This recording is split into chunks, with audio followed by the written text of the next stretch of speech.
O Jesus que as mulheres viram. Como as primeiras discípulas nos ajudam a conhecer e amar o Senhor, de Rebecca McLaughlin, capítulo 3. Nutrição. Odeio comida. Meu filho de 3 anos, Lucas, estava passando por uma fase difícil. Odeio comida na hora do almoço. Odeio bebida quando lhe passávamos sua xícara. E até mesmo em um tom de conspiração, odeio pessoas. Porém, ao ouvir que eu havia feito massa para o jantar, eu te amo. Vou ficar feliz como um porco na lama. Talvez não expressemos nossos sentimentos tão dramaticamente quanto Lucas, mas creio que, para a maioria de nós, o relacionamento com a comida e a bebida é confuso. Comida boa pode nos trazer alegria, especialmente quando compartilhada com aqueles que amamos. Mas há um lado sombrio. Somos atormentados pela tensão da imagem corporal em um mundo de magreza idealizada para as mulheres e muscularidade livre de gordura para os homens. Recorremos à comida ou bebida em busca de consolo ou para encobrir nossa dor, para nos dar a ilusão de controle ou um meio de escape. O mundo do Oriente Próximo, no primeiro século em que os evangelhos se passam, era muito diferente do mundo do Ocidente do século XXI em que eu vivo. Para a maioria das mulheres de então, a questão mais premente no que se referia à comida e bebida não era quanto é demais, mas há suficiente? Essa questão ainda é a que preocupa muitas mulheres ao redor do mundo hoje. Mas quer lutemos com a falta, quer com o excesso, nossa necessidade humana básica por nutrição nos conecta a todas as pessoas em todos os tempos.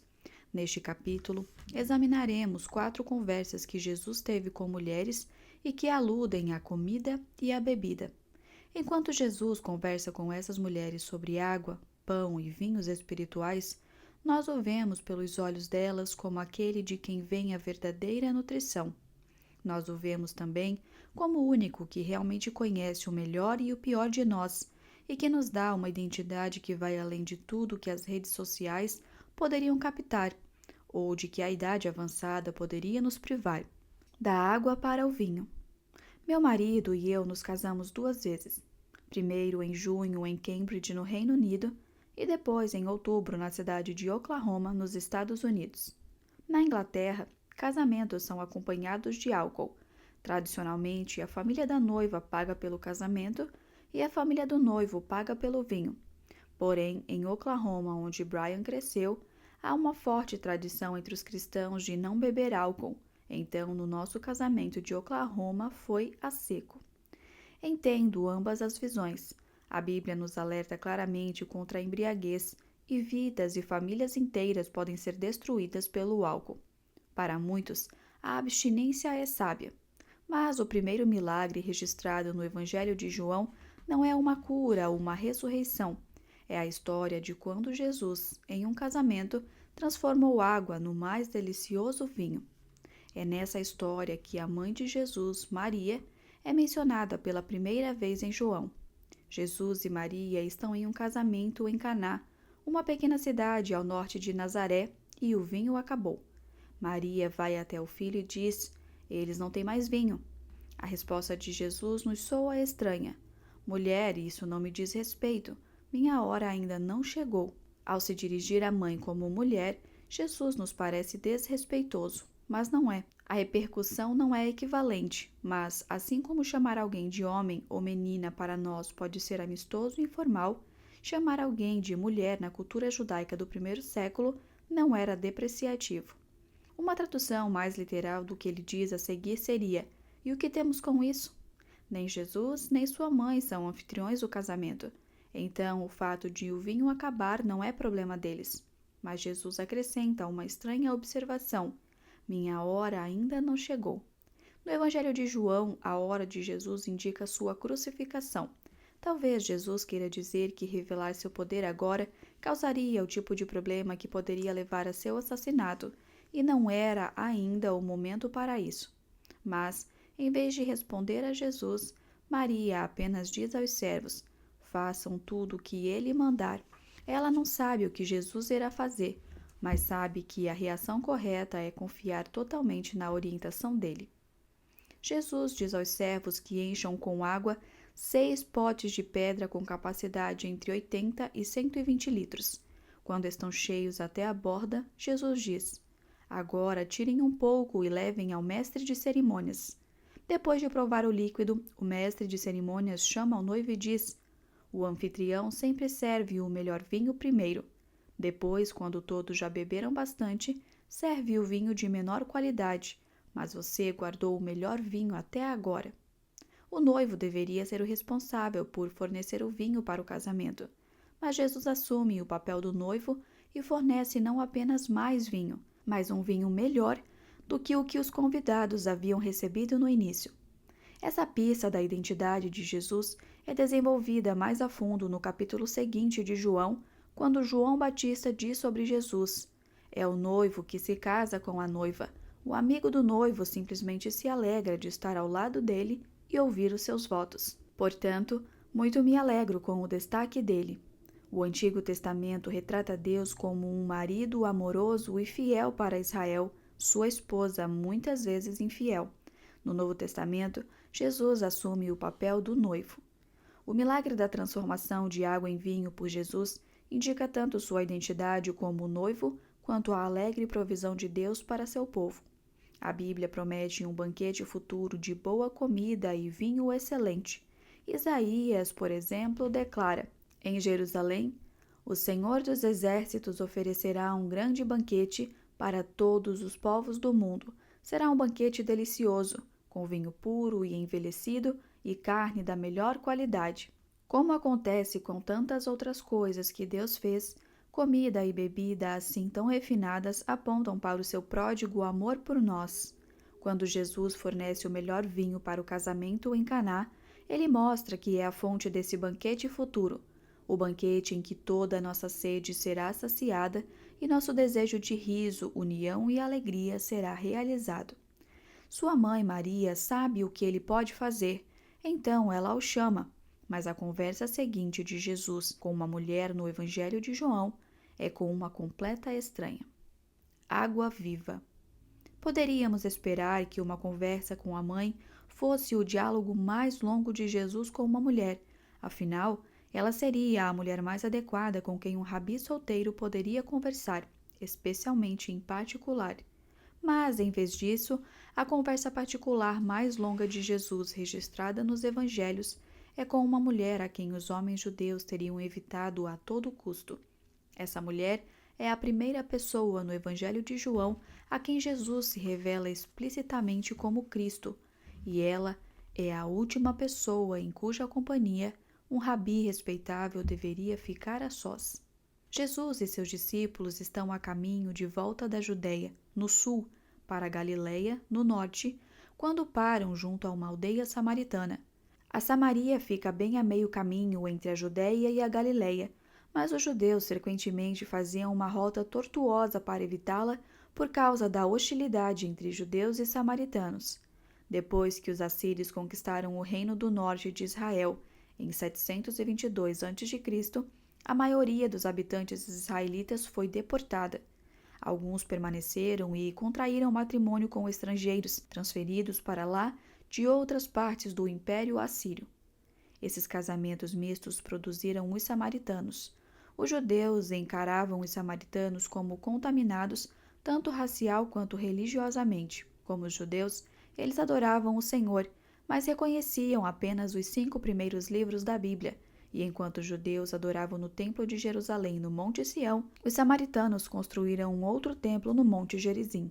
Os judeus destruíram esse templo samaritano em 128 a.C., cimentando a inimizade entre os dois grupos. Entretanto, em vez de conduzir seus discípulos para longe do território samaritano, Jesus os levou diretamente para ele. É meio-dia e, cansado da jornada, Jesus se senta junto ao poço de Jacó para descansar. Tirar água era tradicionalmente trabalho das mulheres, que, para evitar o calor escaldante, chegavam de manhã cedo ou no fim da tarde. Mas quando Jesus se senta junto ao poço ao meio-dia, uma mulher samaritana se aproxima para tirar água e Jesus pede que lhe dê de beber. João eleva a atenção, contando-nos que os discípulos haviam ido ao povoado comprar comida. Jesus está aparentemente sozinho. Ele está cruzando a barreira de segregação meramente por falar com essa mulher, quanto mais pedindo a ela que ela compartilhe com ele sua água. Você é judeu e eu sou uma mulher samaritana, ela diz a Jesus. Como é que me pede água para beber? Para o caso de seus leitores não estarem familiarizados com a gravidade daquele tabu, João acrescenta, pois os judeus se recusam a ter qualquer contato com os samaritanos. Quando olhamos pelos olhos dessa mulher samaritana neste momento, vemos Jesus como um homem judeu desprezando as barreiras étnicas e sociais de sua época. Talvez ela se pergunte o que ele realmente quer, mas Jesus não está lá por algo que deseje pegar, ele está lá por algo que deseja dar. Se ao menos você soubesse que presente Deus tem para você e com quem está falando, você me pediria e eu lhe daria água viva, responde Jesus. A mulher acha que o que é chocante em Jesus lhe pedir de beber é que ele está rompendo imensas barreiras sociais, mas Jesus diz que o que é realmente chocante é que ele esteja pedindo algo para beber a ela, e não o contrário. Água viva poderia significar apenas água límpida da fonte, mas a linguagem usada também carrega significado espiritual. Por meio do profeta Jeremias, Deus lamentara, pois meu povo cometeu duas maldades.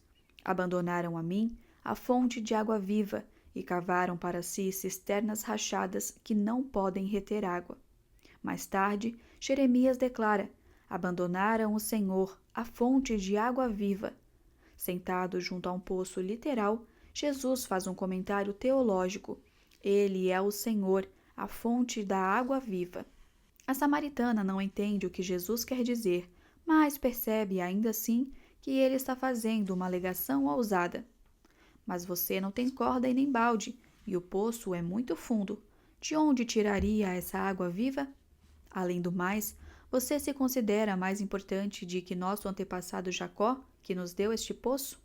Como pode oferecer água melhor que esta que Jacó, seus filhos e seus animais bebiam? Tanto os judeus quanto os samaritanos se consideravam os verdadeiros portadores da chama transmitida por Abraão a Isaque e Jacó, o pai das 12 tribos de Israel. Afirmar ser maior do que Jacó seria vangloriar-se ao extremo. Da perspectiva dessa mulher, a resposta à sua pergunta precisava ser não. Com certeza, esse rabi judeu não acha que é maior do que Jacó. Porém, em vez de responder à pergunta, Jesus eleva a aposta. Quem bebe desta água logo terá sede outra vez, mas quem bebe da água que eu dou nunca mais terá sede.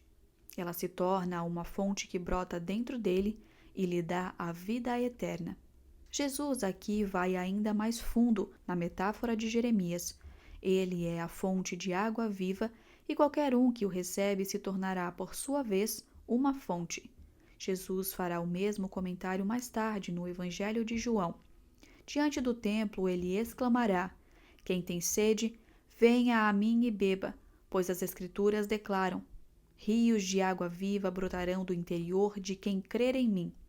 Porém, antes de fazer essa declaração em público a seus conterrâneos judeus, no local mais esperado, Jesus o declara em particular a essa mulher estrangeira no local menos esperado.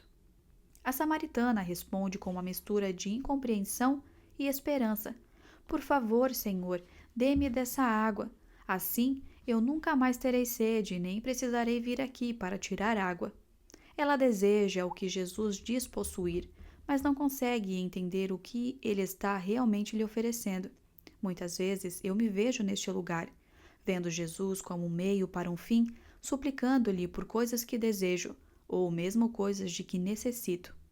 Talvez você consiga se identificar com isso. Talvez Jesus funcione em sua vida como um Papai Noel etéreo, alguém a quem se pode enviar uma lista de desejos e que traz um toque de magia às margens de sua vida cotidiana.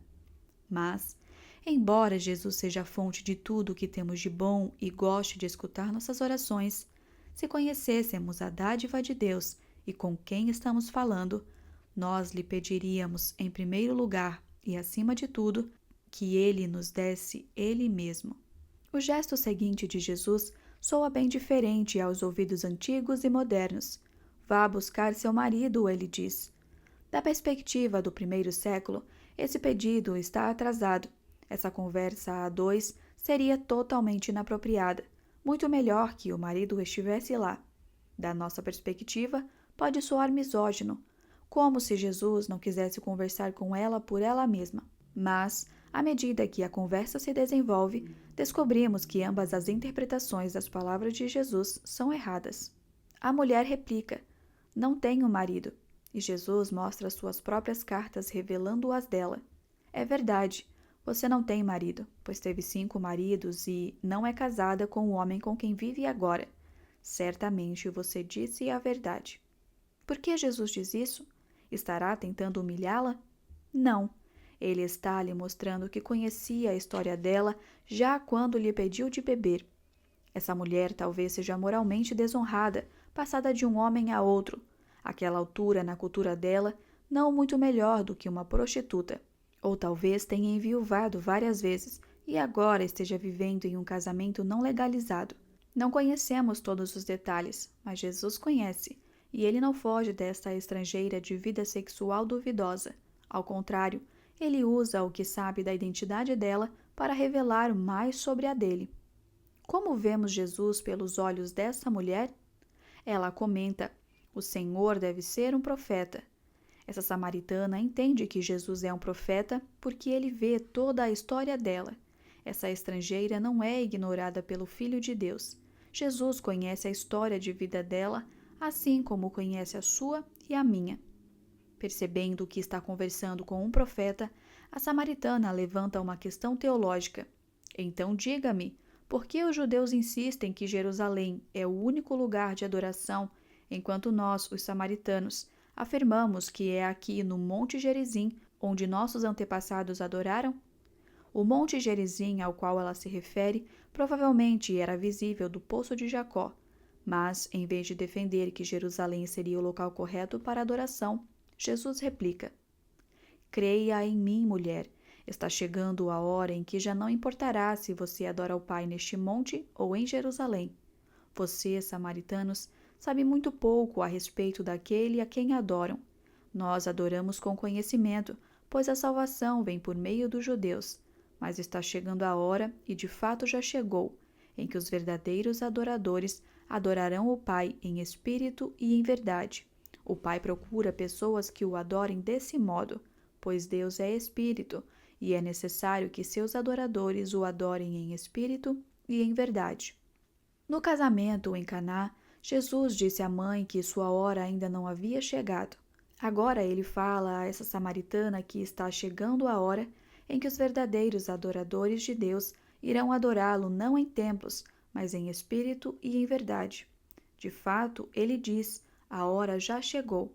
A samaritana replica: "Eu sei que o Messias, aquele que é chamado Cristo, virá. Quando vier, ele nos explicará tudo." Se traduzirmos literalmente, Jesus responde: "Eu sou aquele que lhe fala." Essa tradução palavra a palavra soa estranha em português, então geralmente é adaptada em nossas Bíblias. Mas, como observa o estudioso do Novo Testamento Craig Evans, a declaração de Jesus é enfática e incomum também no original grego. Suavizá-la na tradução mascara o fato de que essa é a primeira das declarações iniciadas por "Eu sou" de Jesus. Como vimos no capítulo anterior, quase todas as outras declarações iniciadas por "Eu sou" em João são pronunciadas diante de grupos. As 2 exceções são as palavras de Jesus a Marta: "Eu sou a ressurreição e a vida", e a sua resposta a essa samaritana.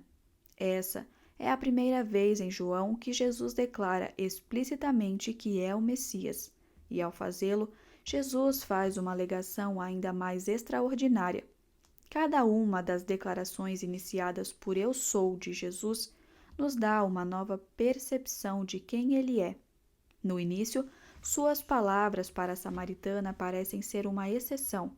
No entanto, se analisarmos com mais atenção, Jesus está nos fornecendo mais informações sobre sua identidade quando diz à samaritana: "Eu sou aquele que lhe fala.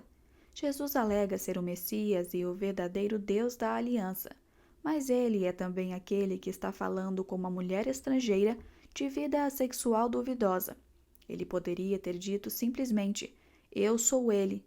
Porém, quando vemos Jesus pelos olhos dessa mulher, nós o vemos como o Rei há muito prometido e Deus eterno, que escolhe conversar com ela.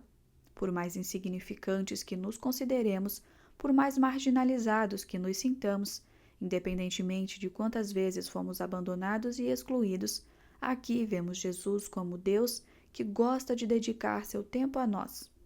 Exatamente quando Jesus revela à mulher quem ele é, os discípulos voltam. Eles ficam surpresos de encontrá-lo conversando com ela, mas não ousam lhe perguntar o motivo para isso. Então, João nos dá este detalhe belamente evocativo.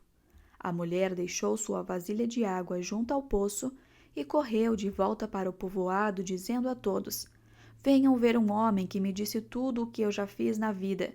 Será que não é ele o Cristo? Quando Jesus chamou Simão Pedro e André, eles largaram suas redes e o seguiram. Quando Jesus chamou Tiago e João, eles deixaram para trás o barco e o pai e o seguiram. Essa mulher deixa para trás a vasilha de água para ir e contar às pessoas do povoado quem é Jesus. Qual é a evidência que ela possui da identidade de Jesus como o Rei há muito prometido por Deus? Que ele sabia tudo o que ela havia feito na vida. Todos desejamos ser profundamente conhecidos e amados.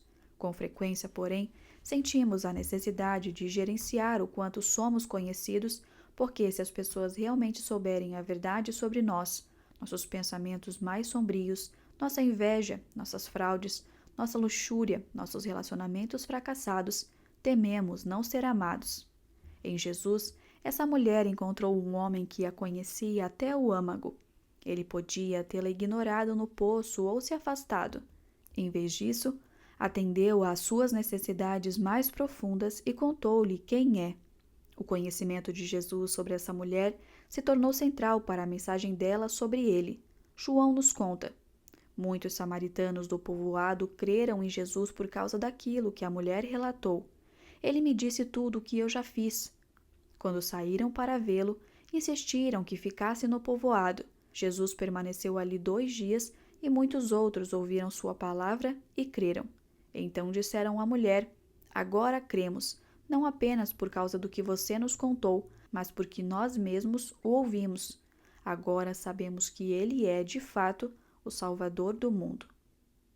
Por meio do relato dessa mulher sobre Jesus, pessoas que haviam sido criadas para odiar os judeus foram escutar aquele rabi judeu e pediram-lhe que ficasse com eles.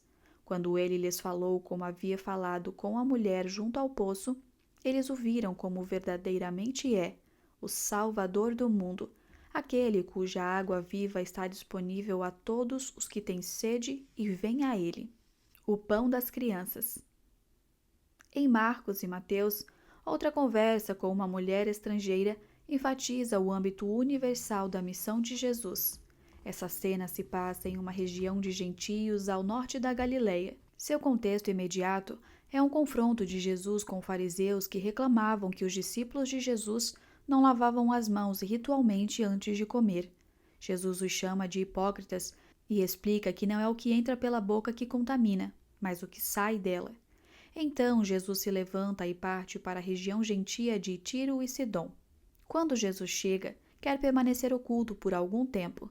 No entanto, Marcos nos conta que, de imediato, uma mulher que tinha ouvido falar dele veio e caiu a seus pés.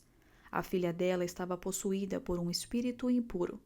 Marcos enfatiza a nacionalidade dessa mulher, explicando que ela era grega, nascida na região da Fenícia, na Síria. Tiro e Sidom ficavam na Fenícia. Então, essa é uma forma de comunicar que ela era uma moradora daquela região e claramente não judia. Mateus faz a mesma observação, valendo-se de outra palavra, apresentando-a como uma mulher cananeia que ali morava. Os cananeus eram os habitantes originais da terra que Deus prometera aos israelitas. Eles não existiam mais como um povo distinto, mas ao chamar essa mulher de cananeia, Mateus enfatiza o fato de que ela era uma mulher estrangeira, étnica e religiosamente. Essa mulher é totalmente marginalizada e, apesar disso, percebemos que ela compreende melhor a identidade de Jesus do que os líderes judeus com quem Jesus acabou de se encontrar. No relato de Mateus, a mulher se aproximou de Jesus e gritou: Senhor, filho de Davi, tenha misericórdia de mim. Minha filha está possuída por um demônio que a atormenta terrivelmente. Porém, exatamente como quando Maria e Marta pediram ajuda, Jesus não respondeu de imediato. A estrangeira não desanimou, continuou suplicando, tanto que os discípulos de Jesus lhe pediram: mande-a embora, ela não para de gritar atrás de nós. Mas, em vez de atender ao pedido deles, Jesus finalmente respondeu à mulher: Fui enviado para ajudar apenas as ovelhas perdidas do povo de Israel.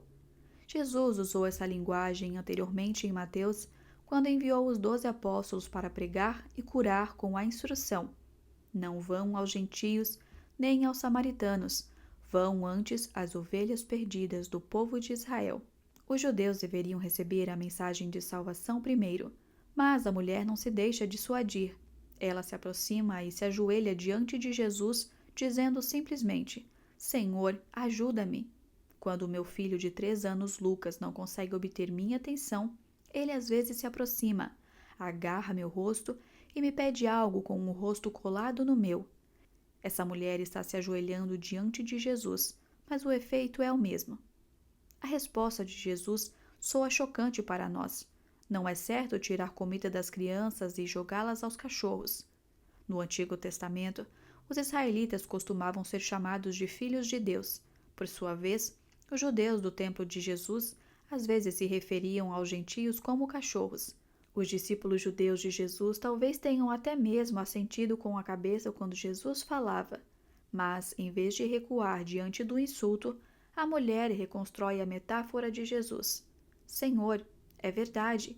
No entanto, até os cachorros comem as migalhas que caem da mesa de seus donos. Jesus acabara de conversar com os fariseus, que estavam tentando ensinar a Jesus uma lição sobre como seus discípulos deveriam comer. Ele os chama de hipócritas e cegos conduzindo cegos, gente sem a menor ideia do que está falando. Mas essa mulher entende o que os fariseus não conseguem entender. Ela sabe que não tem direito a sentar-se à mesa de Jesus, e são precisamente aqueles que sabem que não têm direitos que Jesus acolhe. Ele replica: Mulher, sua fé é grande, seu pedido será atendido. E a filha dela é curada no mesmo instante. Alguns comentaristas sugerem que essa mulher gentia fez com que Jesus mudasse de ideia, mas a inclusão de gentios por parte de Jesus já havia sido realizada antes em Mateus, pela sua interação com o centurião romano. O centurião desejava que Jesus curasse seu servo, que estava sofrendo terrivelmente, mas sabia que não era digno de que Jesus entrasse em sua casa. A humildade e confiança do homem impressionaram tanto Jesus que ele disse a seus discípulos: Eu lhes digo a verdade, jamais vi fé como esta em Israel. E também lhes digo: muitos virão de toda parte, do leste e do oeste, e se sentarão com Abraão, Isaque e Jacó no banquete do reino dos céus. Mas muitos para os quais o reino foi preparado serão lançados fora na escuridão, onde haverá choro e ranger de dentes. Jesus reconhece que seus conterrâneos judeus são os legítimos herdeiros do reino de Deus, os filhos do reino, ou, como ele diz a essa mulher cirofenícia, as crianças. Mas quaisquer judeus que deem as costas a Jesus serão lançados fora do reino, enquanto quaisquer gentios que o aceite serão acolhidos. A mulher cirofenícia não muda a opinião de Jesus. Ao contrário, a interação entre ambos dá a ela a oportunidade de mostrar a ele sua fé humilde. Como vemos Jesus pelos olhos dessa mulher gentia desesperada? Nós o vemos como filho de Davi, com o poder de curar e salvar da doença espiritual, e como aquele que não merecemos, mas que, não obstante, irá nos mostrar misericórdia. Vemos que até as migalhas que caem da mesa de Jesus são bastante para nós, mas que Jesus irá acolher no banquete eterno todos os que confiam nele. A mulher cirofenícia se ajoelha diante de Jesus e faz um pedido por sua filha. A próxima mulher a fazer isso em Mateus é não apenas judia, como também a mãe de 2 dos discípulos mais próximos de Jesus. Ela teria motivos razoáveis para esperar que Jesus a escutasse. Mas, à medida que a cena se desenvolve, vemos um resultado bem diferente. Cálice amargo. Quando Jesus chama Tiago e João para segui-lo, eles estão em um barco junto ao pai, Zebedeu, consertando suas redes. Mas, ao chamado de Jesus, eles imediatamente seguem Jesus, deixando para trás o barco e o pai. Os irmãos são identificados em todos os 4 evangelhos como os filhos de Zebedeu. Nenhuma menção é feita à sua mãe até essa altura. No entanto, depois que Jesus prevê pela 3ª vez sua crucificação e ressurreição, Mateus escreve: Então, a mãe dos filhos de Zebedeu veio a Jesus com os seus filhos. Ela se ajoelhou diante dele a fim de lhe pedir um favor.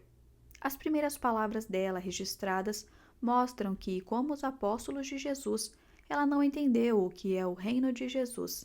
Jesus lhe pergunta: O que você quer? Ao que ela responde: Por favor, permita que no seu reino meus 2 filhos se sentem em lugares de honra ao seu lado, um à sua direita e outro à sua esquerda. Quando Marcos relata essa história, ele concentra a atenção em Tiago e João.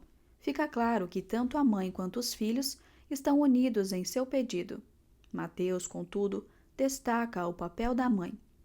Como vemos Jesus pelos olhos da mãe dos filhos de Zebedeu? Vemos sua fé em que Jesus é o Rei prometido por Deus e aquele que pode conceder privilégio e prestígio aos seguidores mais fiéis. Se você é como eu, talvez às vezes tenha encarado Jesus dessa forma. Ajoelhou-se diante dele, não em adoração, mas para lhe pedir que realizasse seu desejo de sucesso. Talvez essa mulher tenha raciocinado que não estava sendo egoísta. Afinal, não estava querendo algo para ela mesma, só para os filhos. Mas todos os pais sabem quão fácil pode ser viver nossos próprios sonhos por meio dos filhos e dizer a nós mesmos que isso não é egoísmo. Jesus responde ao pedido dessa mãe: Vocês não sabem o que estão pedindo. São capazes de beber do cálice que estou prestes a beber? Jesus fala no plural, provavelmente dirigindo-se a todos os 3, mas são Tiago e João que respondem à pergunta: Somos. Eles não entenderam, tanto quanto sua mãe não entende. Essa mulher acha que está assegurando prestígio para os filhos, mas Jesus diz que ela está lhe pedindo sofrimento. A próxima menção dos filhos de Zebedeu em Mateus se dá na noite em que Jesus é traído. Ele vai com os discípulos a um local chamado Getsemane e diz a eles: Sentem-se aqui enquanto vou ali orar.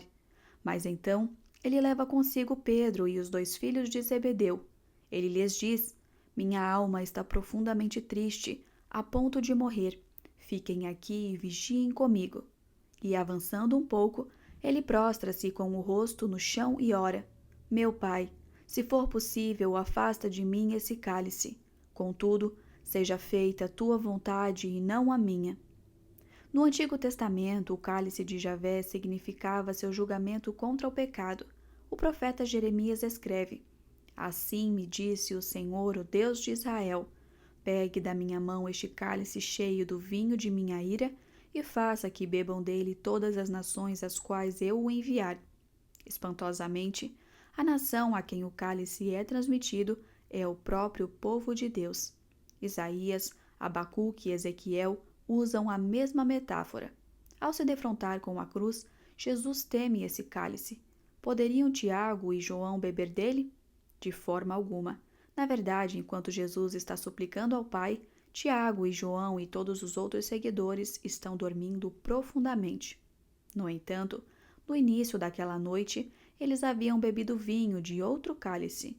Na ceia, Jesus tomou um cálice e, depois de ter dado graças, deu-o aos discípulos, dizendo: Cada um beba dele, porque este é o meu sangue, que confirma a aliança. Ele é derramado como sacrifício para perdoar os pecados de muitos.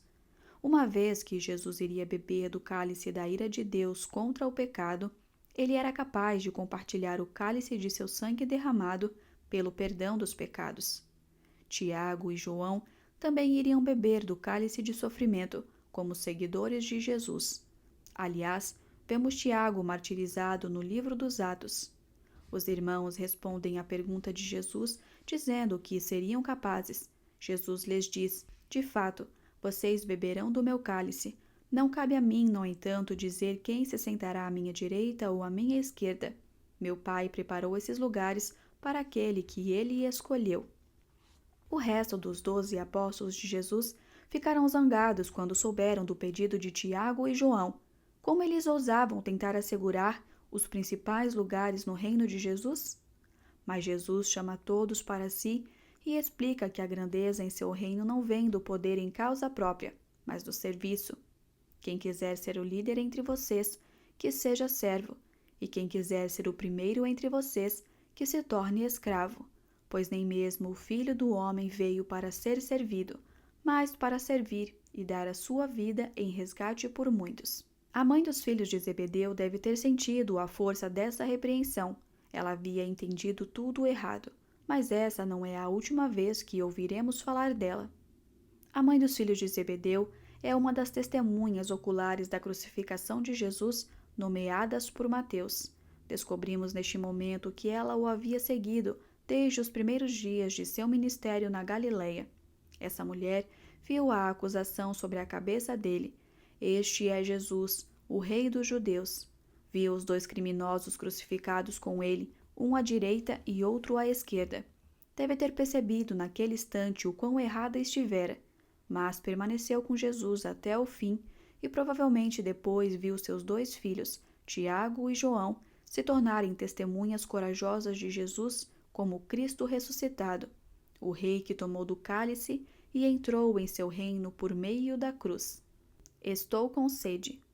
A mãe dos filhos de Zebedeu não foi a única mãe que assistiu à morte de Jesus. O Evangelho de João nos conta que Maria, mãe de Jesus, também testemunhou a crucificação. Maria havia acalmado o choro do bebê Jesus com seu leite. Havia visto Jesus adulto transformar água em vinho. Agora, ela vê Jesus moribundo gritando de sede. Jesus sabia que sua missão havia terminado e, para cumprir as Escrituras, disse: Estou com sede.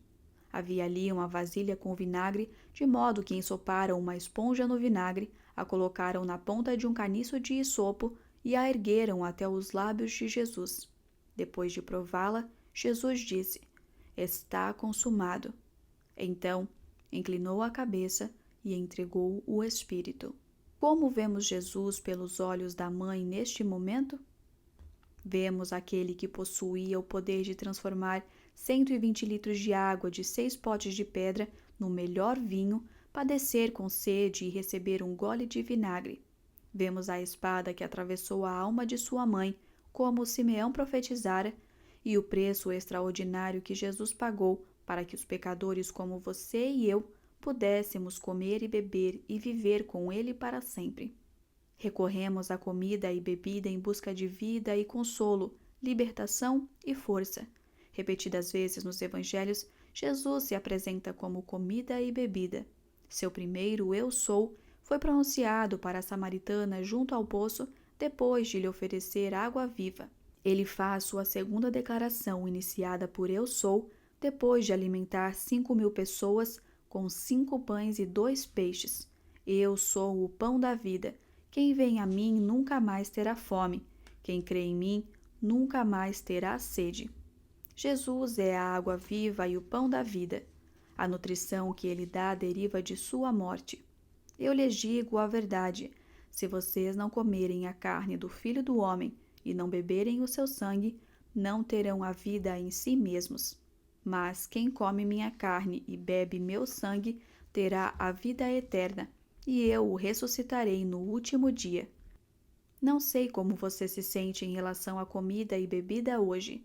Não sei se você odeia comida e bebida pelos problemas que elas apresentam, ou se comer e beber lhe traz alegria. Mas isto eu sei: sem Jesus ficaremos todos famintos. Com ele, desfrutaremos de um banquete eterno que inspira amor e concretiza esperanças.